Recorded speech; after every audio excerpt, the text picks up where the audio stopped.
What's going on, you guys? It's DL at 926 here. Well, the 2020 NFL Draft is in the books, and the New York Giants have made all their selections.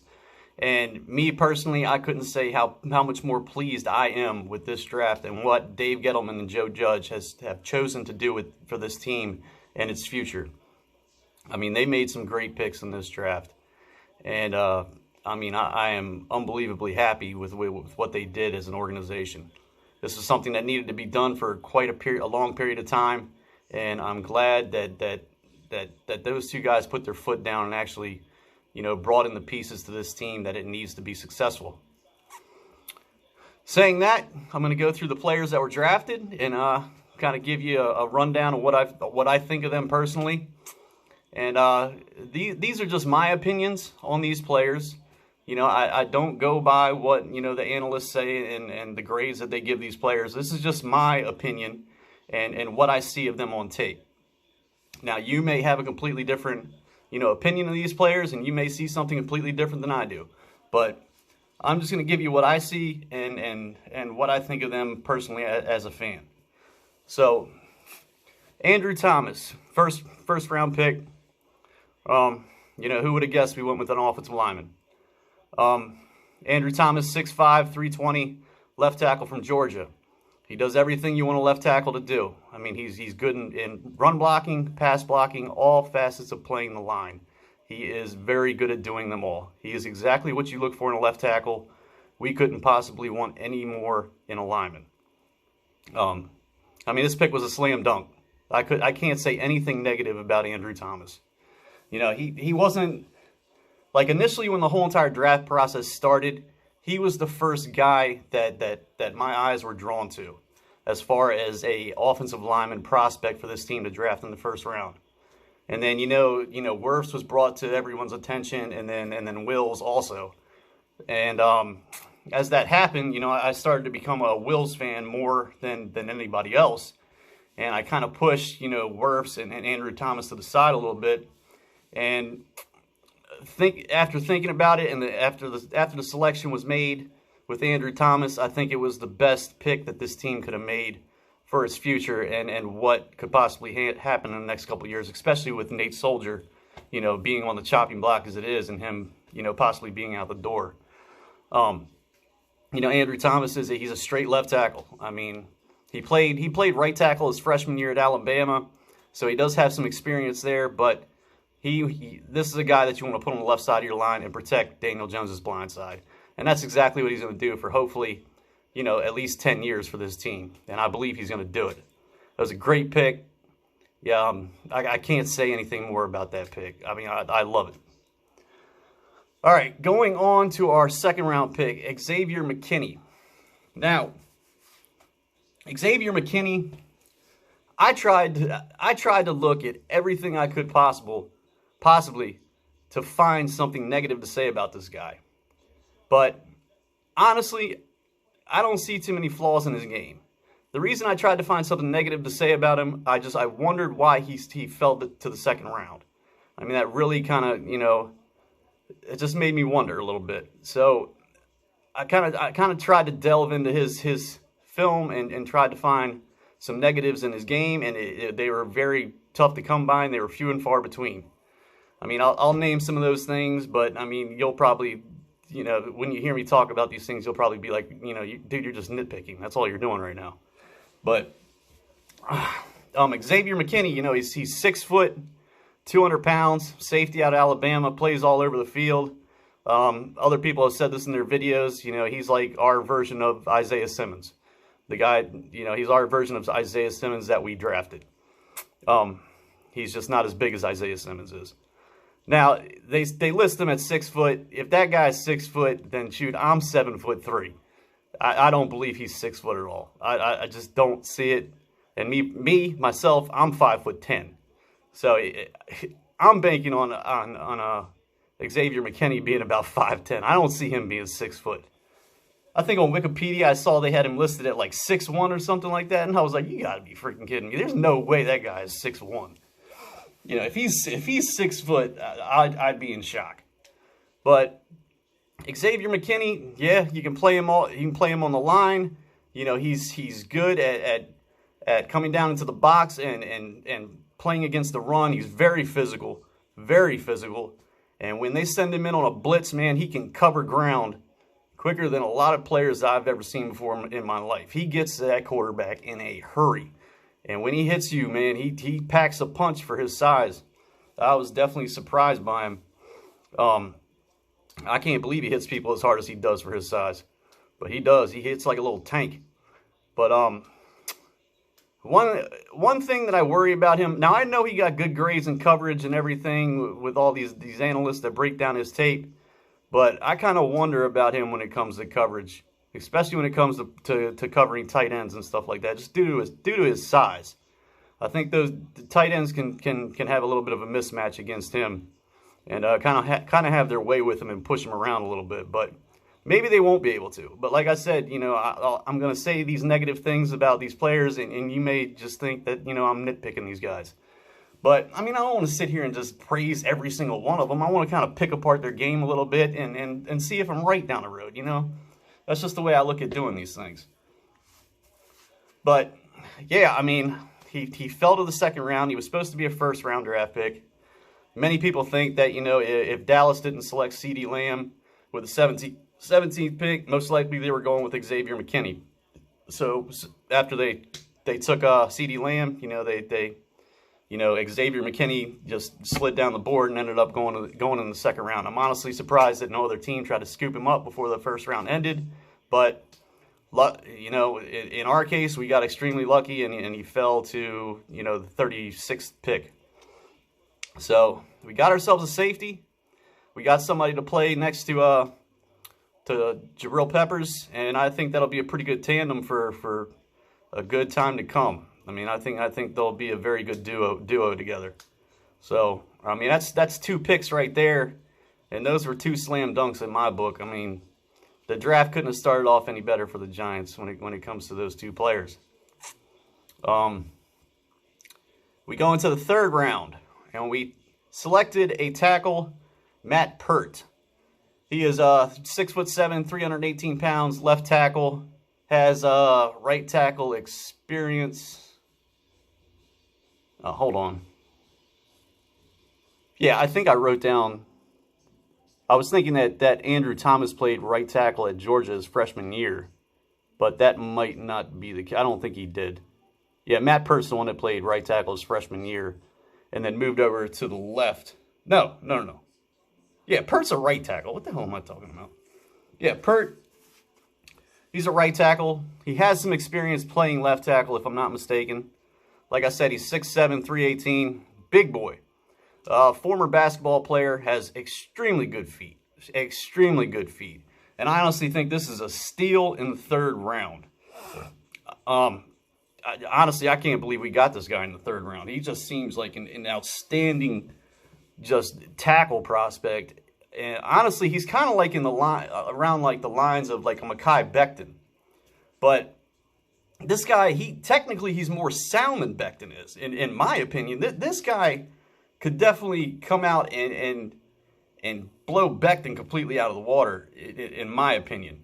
But I mean, he's got some things he needs to work on. He needs to work on his hand placement, but I mean, overall, he's got all the tools that any kind of tackle prospect would need to excel in this league. And I think he's going to be a very good piece for this offensive line.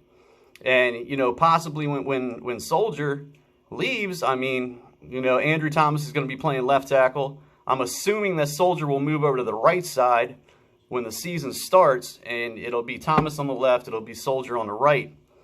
And then, you know, Peart will be a developmental guy, you know, waiting to take over for Soldier in the future. But yeah, I mean, Matt Peart, he's good in pass protection. Now, he played at UConn.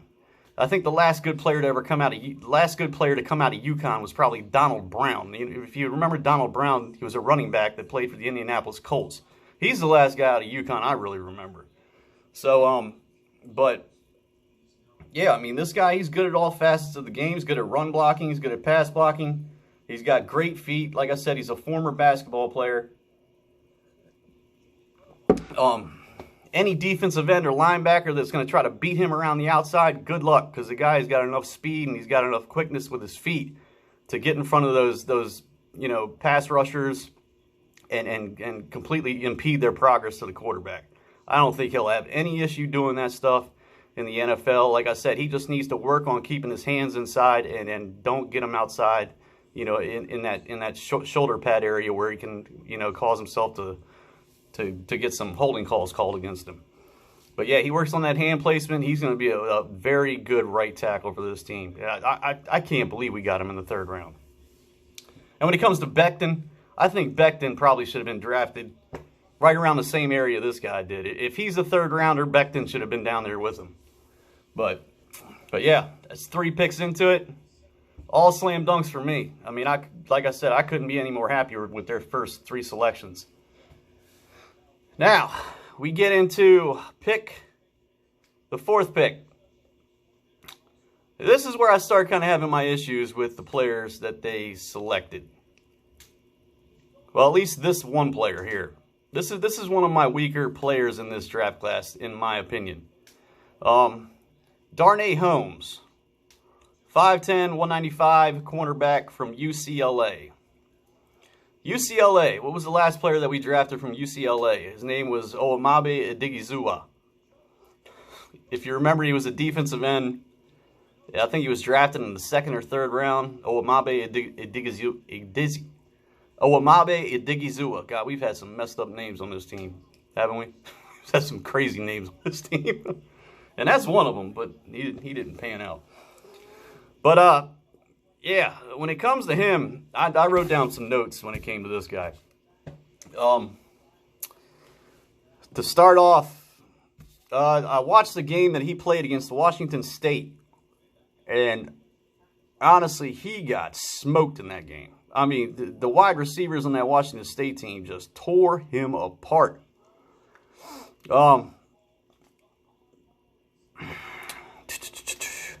He's an outside corner. I'm guessing in the NFL playing for the Giants, he's going to try to be slid into that slot corner role. And, I mean, what I saw of him playing outside corner, I hope he doesn't play, nickel corner for us that way at all. Because, good God, he looked like he had his hands full going up against the competition he was going up against just in that game. And I don't know who those 2 wide receivers are playing for Washington State, but they tore his ass up. So, other notes that I wrote down about him, even in off coverage, he gives a wide receiver a 5 to 10 yard cushion. Players were still able to get a good amount of separation. Had trouble closing the gap when playing off the receiver. Press man situations, wide receivers created separation with ease on him. Yeah, there was at least 3 or 4 different times in that game that he lined up, man to man playing press on wide receivers, and they just ran right by him like it was nothing. By the time the ball was released and it was halfway to him, the wide receivers had at least like 3 to 4 steps on him, and they had no issue catching the ball. Just go back and watch the tape. If you have any questions about Darnay Holmes, go watch the Washington State tape and watch those wide receivers completely take that man to school, and you'll get a pretty good idea of what we may have in store, as for him as a corner for us. But hopefully he improves and he becomes a reliable player for this organization. But no, that dude has got some work cut out in front of him. He needs some serious work. But yeah, I mean, he's one of my questionable picks in this draft class. And in the 4th round, I kind of wish we went with a pass rusher. I mean, I kind of feel like the secondary is as far as young talent goes. I mean, they've got that pretty much covered, and they just need to just let those guys play together and just continue to grow. But I mean, it never hurts to have an additional cornerback. We drafted 2 in this draft, and I mean, considering he's a 4th round pick, hopefully like I said, hopefully he improves and he adds something to this team. But that dude scares me. All right, so the 5th round, we drafted Shane Lemieux, left guard from Oregon. He is 6'4", 310 pounds. Some people believe they're gonna try to convert him into a center. The notes that I have on him: Shane Lemieux, I was pleased with his pass blocking ability. In the run game, after shedding his first initial block, it's like he checks out of the play at times.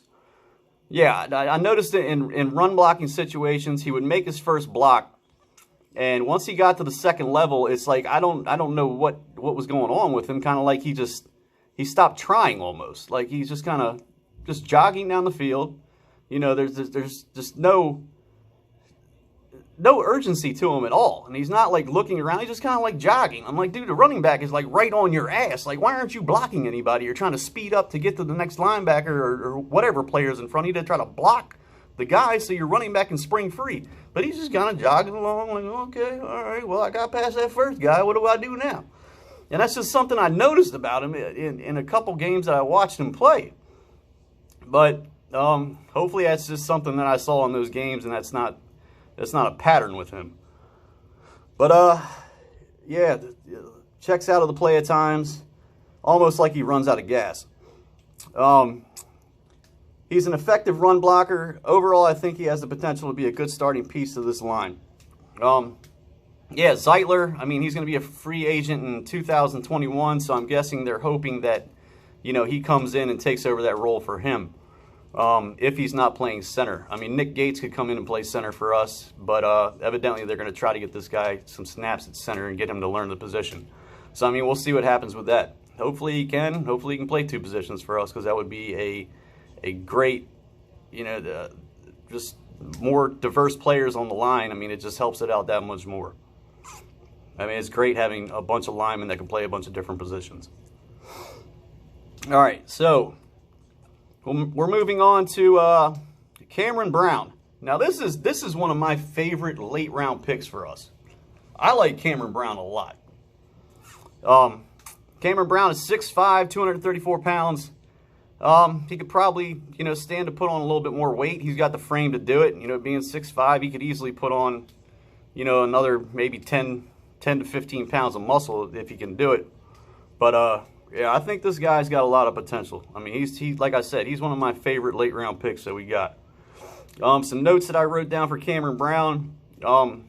Plays with a good motor. Does a good job of shedding blocks to keep himself in the play. Not the most fluid athlete, but he seems to do well in coverage. Good awareness, and he's extremely physical. Yeah, I mean, those are all the things that I'm looking for when the New York Giants bring in a linebacker to this team.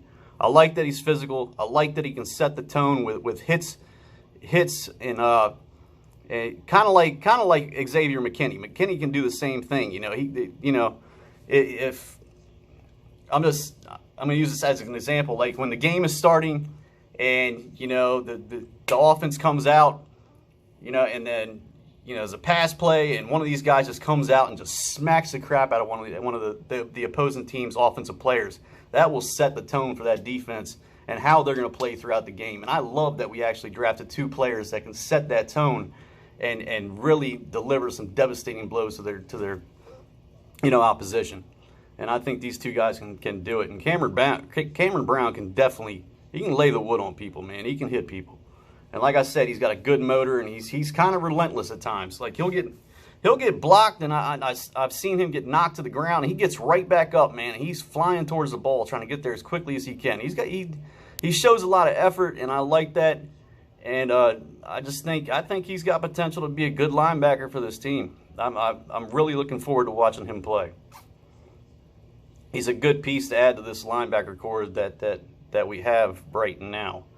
I mean, we have so many different types of linebackers, and just it's going to be hard to figure out which ones are going to make the starting roster and which ones are going to really have an impact on this team. I mean, most of the starters we know who they're going to be, but you know, there's a spot or two that one of these guys could possibly take with all these linebackers that we drafted. And yeah, I'm just going to say before I continue that I didn't go through the last three picks that we had. You know, T.J. Brunson, you know, Chris Williamson, and Tay Crowder.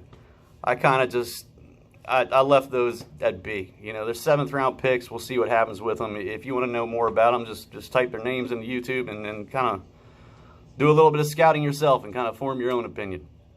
But I really didn't. T.J. Brunson, I briefly glanced at his tape, and the guy is just slow. He didn't show me much of anything. I wasn't very enthused when I saw him out there on the field. I kind of wish we went in a different direction when it comes to him. But I've heard he's a tackling machine. I don't know how that's possible based on what I've already seen of him. But maybe he'll surprise me when he gets to the NFL. All right, so we took care of Cameron Brown. Like I said, he was a 6'3". He's 6'3", 236-pound linebacker. 234-pound linebacker. 6'5", 234-pound linebacker for Penn State.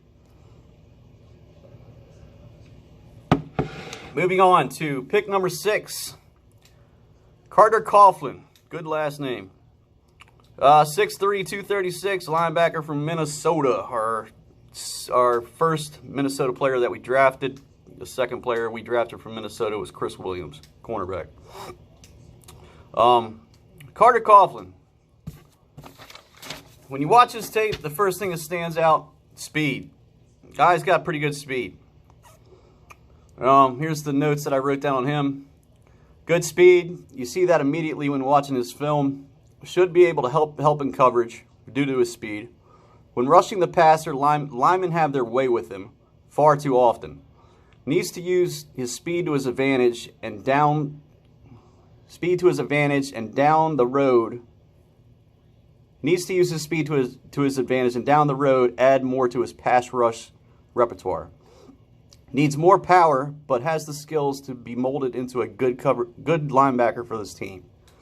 Sorry, my chicken scratch handwriting I'm not doing too well with. I wrote this stuff down so fast. I was just trying to get this video done because I feel like I'm behind everybody else. Everybody else has this stuff out, and I'm kind of just sitting here in the weeds, not doing anything. So yeah, those are the notes that I wrote down for him. Yeah, I think he needs to add some more power. He's got plenty of speed when it comes to rushing around the edge.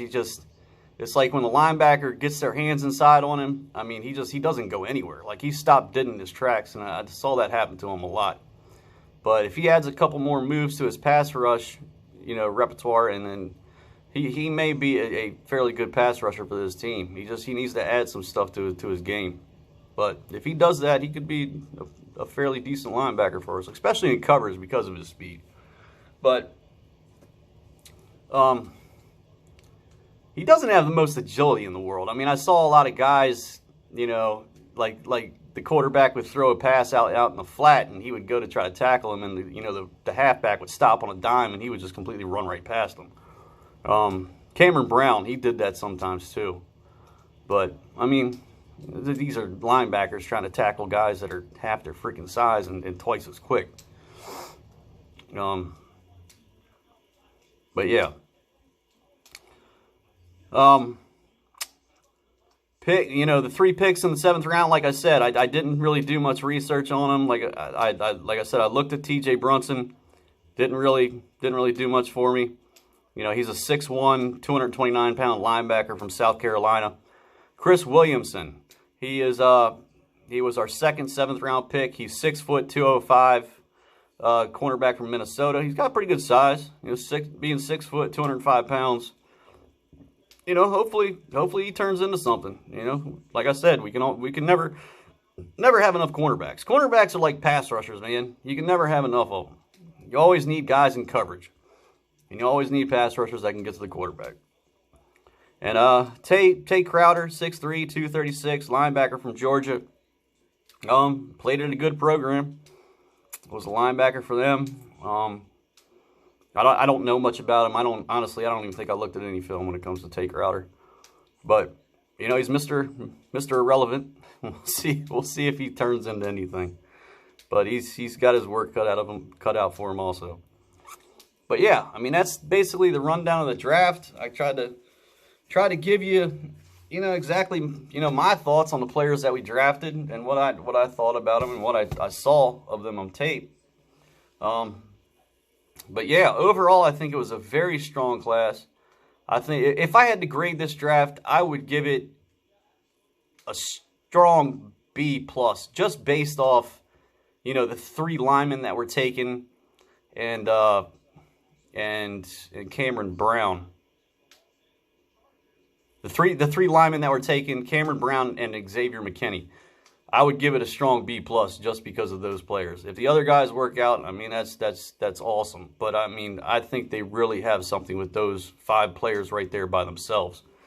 You know, I'm talking about Andrew Thomas, Xavier McKinney, Matt Peart, Shane Lemieux, and Cameron Brown. I mean, those are the guys that I really think are going to turn themselves into something in this draft class. Carter Coughlin could. But like I said, he's got to get bigger. He's got to get some more strength. I think that's kind of like his biggest weakness. But, yeah, those are my thoughts on this draft. I'm extremely pleased. I can't wait for the season to get here. I just want training camp to get here so I can start seeing these players out on the field and I can really get an idea more of what they're all about and what they're going to bring to this team. But yeah, as of right now, I think we're sitting in a good place. I really think this team's sitting in a good place. And in next year's draft, it opened us up for so much more, and we have so many different options going into that draft. And I really do think we're going to bring in some skill position players. You're going to get some pass rushers. You're going to get some wide receivers. That's exactly what this team is going to draft next year. And next year's wide receiver class is probably just as strong as this one is. So don't get freaked out about us not drafting a wide receiver. I mean, we'll see what Benjamin Victor does.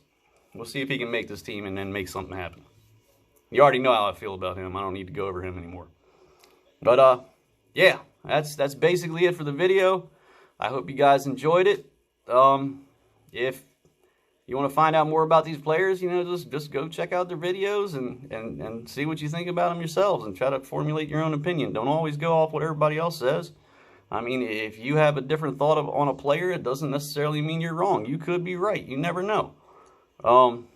You know, just don't go with what everybody else is saying. Just kind of do what you do. You know, if you like watching football and you like scouting players, you know, just go do it. You know, we've got nothing else to do right now. We're all stuck inside the house. Yet, I mean, it's something to pass the time. It kind of sucks that the draft is over because, you know, all of us kind of had that to you know, kind of pass some time with, you know, looking at tape and kind of evaluating players. But that's all said and done now. And, you know, we're moving on with life, and hopefully, you know, we can get ourselves a football season and we can have some games to watch. But, I mean, that's all yet to be seen. But, as of right now, like I said, I think this team's in good shape. I think we're heading in the right direction. I'm very pleased. And, like I said, I can't wait for the season to start. So, that's it for the video. I hope you guys liked it. Hope you have a good night. You take it easy, and I'll see you in the next one. All right, take it easy. Bye.